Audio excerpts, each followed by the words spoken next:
BA भाग तृतीय की इस कक्षा में आप सबका स्वागत है। पिछले व्याख्यान में हमने निबंधों के भेद पढ़े थे कि कितने कितने भेद होते हैं। आज उनमें से कुछ प्रमुख भेदों पर हम जानकारी लेंगे। उन प्रमुख भेदों में हम लेंगे भावात्मक निबंध, विचारात्मक निबंध, और फिर विचारात्मक निबंध के बाद आता है वर्णनात्मक निबंध, फिर विवरणात्मक निबंध और तत्पश्चात ललित निबंध। तो इन 5 तरह के निबंधों के बारे में हम जानकारी लेंगे। सबसे पहले है भावात्मक निबंध। तो पहली बात तो ये है कि भावात्मक निबंध कहते किसे हैं। तो जिन निबंधों में अन्य तत्वों की अपेक्षा भाव तत्व की अधिकता होती है या भावों की प्रधानता होती है विचारों की तुलना में, उन तत्वों को भावात्मक निबंध कहते हैं। हालांकि निबंध और 3-4 प्रकार के और भी बताए गए हैं, लेकिन भावात्मक निबंध उनमें बहुलता किसकी होती है? भावों की होती है। और प्रधानता किसकी होती है? भावों की होती है। तो ऐसे निबंधों को यदि परिभाषा के रूप में देखें तो जिन निबंधों में विचारों की तुलना में भावों का प्राधान्य रहता है, ऐसे निबंधों को भावात्मक निबंध कहते हैं। अब सवाल उठता है कि भावात्मक निबंधों में कौन कौन सी विशेषता होती है जो हमें ऐसे निबंध के स्वरूप पर प्रकाश डाल सकती हो। तो पहली चीज़ तो ये होती है कि हर रचना के लिए प्रेरणा देने वाला कोई ना कोई तत्व होता है या कोई बात होती है। तो भावात्मक निबंधों को जो प्रेरणा मिलती है, पहले बिंदु के रूप में हम देखते हैं, तो वह विचारों से प्रेरित नहीं होकर के भावनाओं से प्रेरित होते हैं या वैयक्तिक संस्पर्श और आत्म तत्व से प्रेरित होते हैं। तो हम कह सकते हैं दूसरी बात कि ऐसे निबंध लेखक के वैयक्तिक संस्पर्श और आत्म तत्व की प्रधानता के आधार पर लिखे जाते हैं। 2 चीज़ें आ गई। ये विचार तत्वों से प्रेरित नहीं होते, भाव तत्व से प्रेरित होते हैं। और भाव तत्व कहाँ से निकल के आते हैं? वैयक्तिक संस्पर्श और दूसरा आत्म तत्व की प्रधानता के कारण निकल करके आते हैं। तीसरी जो बात इसमें आती है वो है इसमें तर्क की गहनता कम होती है, अर्थात इसमें तर्क का अधिक महत्व नहीं रहता। तर्क होते हैं क्योंकि बिना तर्क वितर्क के कोई बात नहीं होती, लेकिन एक तो तर्क जैसे अपने वकालत में वकील करता है और एक हम सामान्य लोग करते हैं। तो वकालत में वकील जैसे तर्क करता है उस तरह की गहनता इनमें नहीं होती, बल्कि एक सामान्य व्यक्ति अपनी बातों को जिस रूप में उचित या अनुचित ठहरा सकता है वो इसमें अधिक होते हैं। तो इसमें तर्क की गहनता कम होती है और जो हृदय है, हृदय का आवेग अधिक रहता है। किसका आवेग अधिक रहता है? हृदय का आवेग अधिक रहता है। चौथी जो बात आती है, इसमें विषय के प्रति रागात्मकता, जो विषय चुना गया है उसके प्रति रागात्मकता और लेखक के व्यक्तित्व का अंतर संयोजन स्पष्ट दिखाई देता है।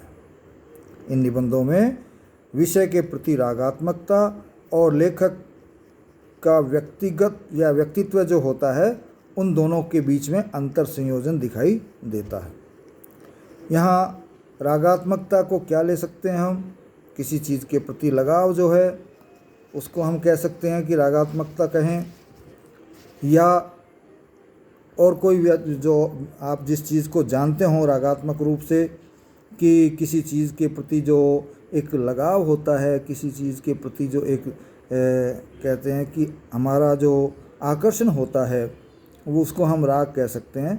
तो विषय के प्रति रागात्मकता या जो भाव पैदा होते हैं वो लेखक के व्यक्तित्व और लेखक का व्यक्तित्व है, उनका अंतर संयोजन एक दूसरे के साथ जुड़ाव जो है स्पष्ट दिखाई देता है। इन निबंधों में लेखक का उद्देश्य भावुकता, जिसमें हृदय शामिल होता है, और रसोद्रेकता अर्थात रस का उद्रेक, उसका पोषण करना होता है। अर्थात व्यक्ति में, लेखक जब निबंध लिखता है तो ये सोचता है कि जो व्यक्ति इस लेख को पढ़ेगा, इस निबंध को पढ़ेगा, उसमें भावानुकूलता पैदा हो, भाव तेजी से उत्पन्न हो, और वह उन भावों के उद्रेक के फलस्वरूप रस भी प्राप्त करे। उसमें रस का भी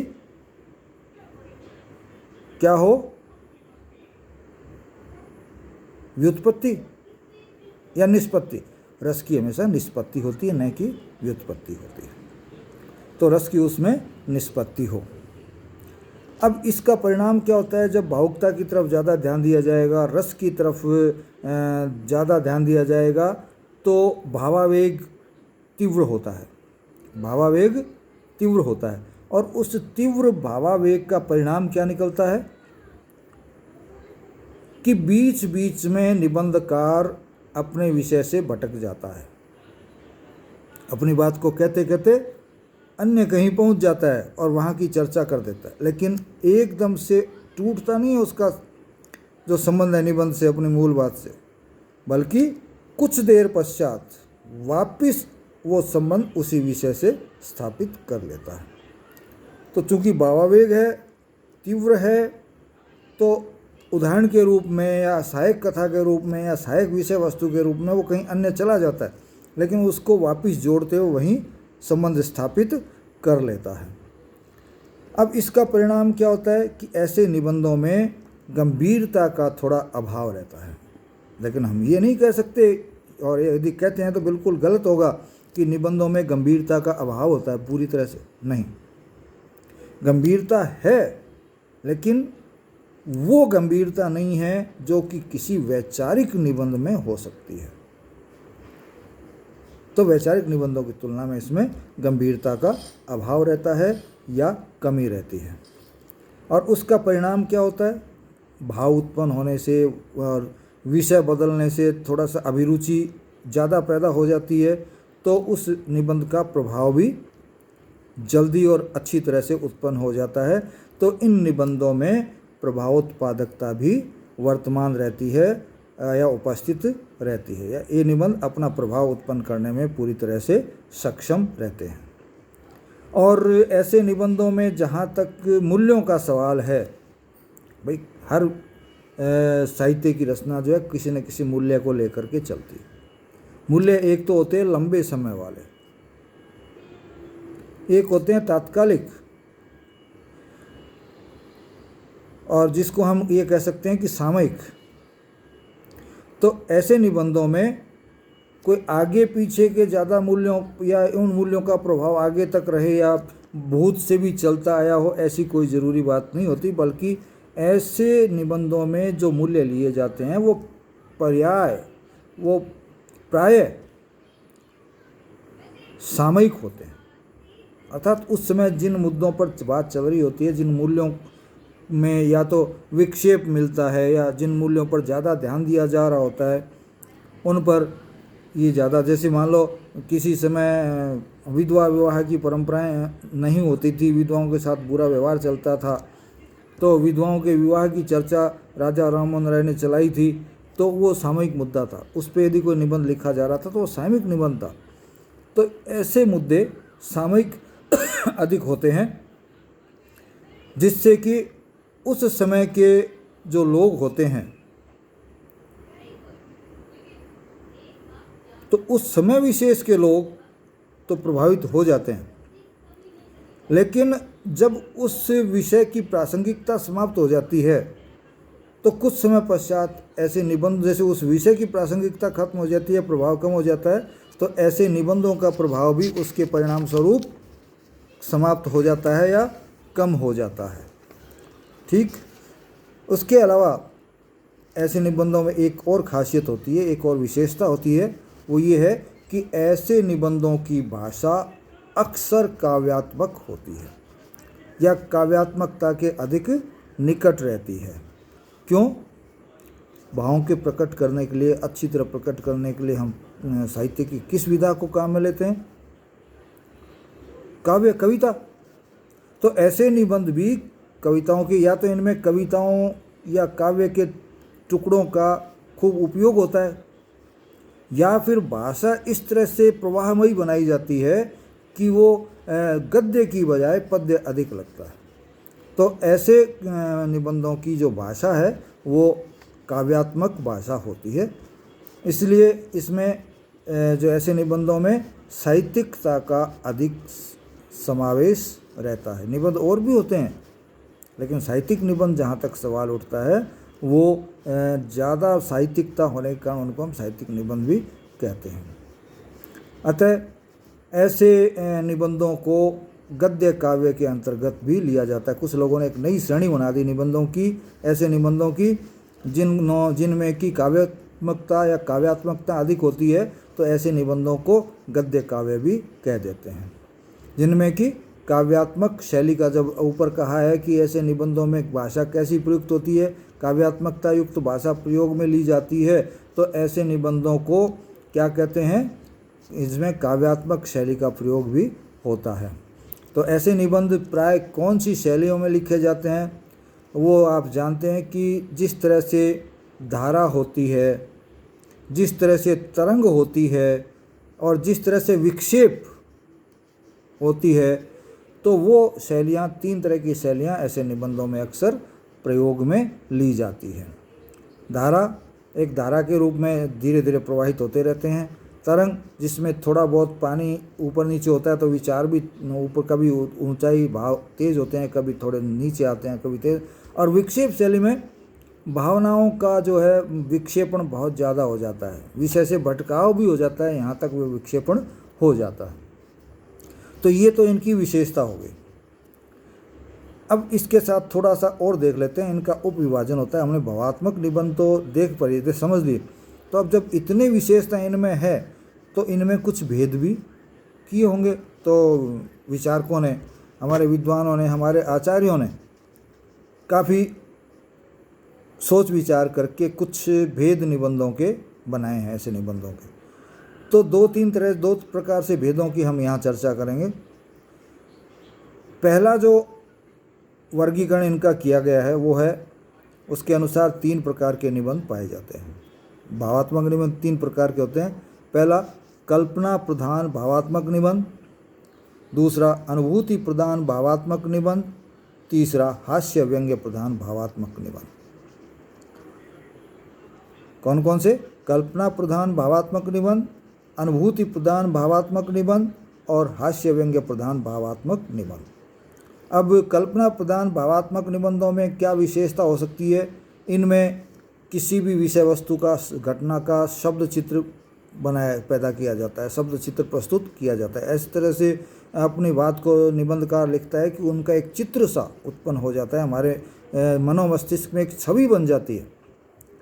इसके अलावा इनमें भावुकता होती है, इनमें कोमलता होती है, इनमें मधुरता भी खूब पाई जाती है। इसके साथ साथ इसमें मधुर चेतना, जिसको हम कहते हैं मधुर चेतना होती है। इसके अलावा इनकी शैली हमेशा प्रांजल होती है, अर्थात सरस और सरल होती है। दूसरे हैं अनुभूति प्रधान निबंध। अनुभूति प्रधान निबंधों में कल्पना का दबाव थोड़ा कम होता है, और इसमें जो चीज़ मुख्यतः होती है वो है तीव्र प्रतिक्रियात्मक अनुभूतियाँ, अर्थात जो गतिविधि सामने आती है उसके प्रति जो प्रतिक्रिया निबंधकार का जो हृदय है वो देता है, वो अनुभूतियाँ उसकी वहाँ अधिक मात्रा में दी जाती है। और ऐसे निबंधों पे बिंबात्मकता का जो है काफ़ी प्रयोग किया जाता है। इसके अलावा तरलता जो है शब्दों की और विषय की, दोनों की बनी रहती है। हास्य व्यंग्य प्रधान में जो है 2-3 चीज़ें प्रमुख तौर से होती है। ये निबंध मनोरंजक होते हैं, मनोरंजन करने वाले होते हैं। फिर इनमें विशेष जो बात होती है वो हर समाज में कहीं ना कहीं कोई ना कोई बुराई होती है, या कोई ऐसी विषय वस्तु होती है जो उस समाज में होनी चाहिए या नहीं होनी चाहिए, और या बुराई मान लीजिए, या बुराइयाँ या बहुत अधिक अच्छाइयाँ जिनसे हम वंचित हों, समाज उनसे दूर हो रहा हो, तो ऐसी अच्छाइयों को लाने के लिए और फिर अनैतिकताओं पर भी और कुरीतियों पर भी आक्षेप किया जाता है, अर्थात उनकी बुराइयों को हमारे सामने उभार कर लाया जाता है और उनसे बचने की तरफ हमको भेजा जाता है, समझाया जाता है, मार्ग दिखाया जाता है। तो ये 3 प्रकार के निबंध, एक जो वर्गीकरण किया उसका। दूसरे प्रकार का जो वर्गीकरण होता है वो शैली के आधार पर किया गया है। जो हमने 3 शैलियाँ पढ़ी, उन 3 शैलियों के आधार पर ही इनकी जो है 3 भेद कर दिए गए, धारा शैली, तरंग शैली और तीसरा विक्षेप शैली। धारा शैली, इनके बारे में पहले हम पढ़ चुके हैं पूर्व में।